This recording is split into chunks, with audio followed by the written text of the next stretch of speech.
গঙ্গারামপুর বিধানসভা কেন্দ্রের তৃণমূল কংগ্রেস প্রার্থী গৌতম দাস সোমবার তপন ব্লকের আমজাদপুর অঞ্চলে পুজো দিয়ে আনুষ্ঠানিকভাবে ভোট প্রচার শুরু করলেন।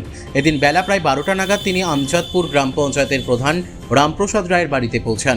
এরপর রামপ্রসাদ রায়ের বাড়ির কালী মন্দিরে নিয়ম মেনে পুজো দেন তিনি। পুজো পর্ব শেষ করে গৌতম দাস দলীয় কর্মী সমর্থকদের সঙ্গে নিয়ে একটি বর্ণাঢ্য মিছিলের মাধ্যমে এলাকায় প্রচারে নামেন। আজমাতপুর অঞ্চলের বজরাপুকুর, নয়াবাজার ও হাটখোলা সহ একাধিক গুরুত্বপূর্ণ এলাকায় পরিক্রমা করে। মিছিল ঘিরে এলাকায় উৎসবমুখর পরিবেশের সৃষ্টি হয় এবং স্থানীয় বাসিন্দাদের উপস্থিতিও চোখে পড়ে। প্রচার কর্মসূচির পাশাপাশি দিন দলীয় সংগঠনকে আরও মজবুত করতে কর্মীদের সঙ্গে একটি বৈঠকে অংশ নেন তৃণমূল প্রার্থী। সেখানে আসন্ন বিধানসভা নির্বাচনকে সামনে রেখে সংগঠনকে আরও চাঙ্গা করার বিষয়ে আলোচনা হয়।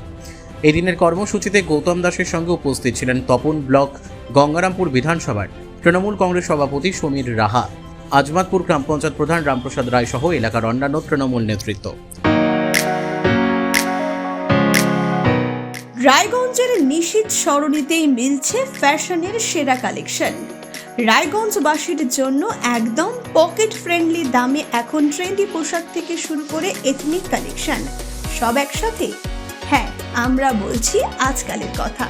এখানে মিলছে এক ছাদের নিচে পরিবারের সবার জন্য পোশাক, মহিলা, পুরুষ আর শিশুদের জন্য অসাধারণ কালেকশন।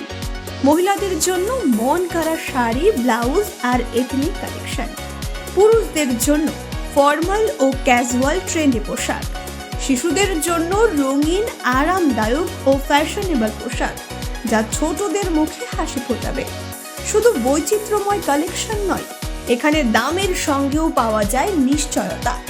সাশ্রয়ী দামে গুণমানে সেরা পোশাক পাওয়ার জন্যই আজকাল রায়গঞ্জের মানুষের আস্থার জায়গা দখল করেছে।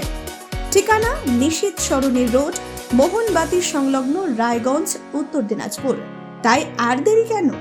আপনার এবং আপনার পরিবারের ফ্যাশনের সেরা গন্তব্যে একবার ঘুরে আসুন। আজকাল আপনার ফ্যাশন, আপনার ঠিকানা। সকাল থেকেই আজকে কর্মসূচি ছিল, যেরকম গঙ্গারামপুর ওয়ার্ডের 3 নম্বর ওয়ার্ডে সকালবেলা একটু চায়ের দোকানে একটু আড্ডায় বসেছিলাম। তারপরে আমার নিজের 1 নম্বর অঞ্চলেও প্রোগ্রাম ছিল। এখন 2 নম্বর আজমতপুর অঞ্চলে আজকে আজমতপুর অঞ্চলের সকল নেতৃত্ব কর্মী যারা আছে তাদেরকে নিয়ে আজকে যেরকম আমরা মন্দিরে পুজো দিয়েছি, সেরকম একইভাবে চেষ্টা করছি এলাকার সাধারণ মানুষের সঙ্গে যতটা বেশি সম্ভব মত বিনিময় করা যায়, দেখা করা যায় এবং মমতা বন্দ্যোপাধ্যায়ের সমর্থনে যাতে এই বাংলাকে ভালো রাখা যায় তার জন্য আমরা মানুষের কাছে পৌঁছাবার চেষ্টা করছি তৃণমূল কংগ্রেসের পক্ষ। এই ভোট প্রচারে আপনার ইস্যু কী রয়েছে?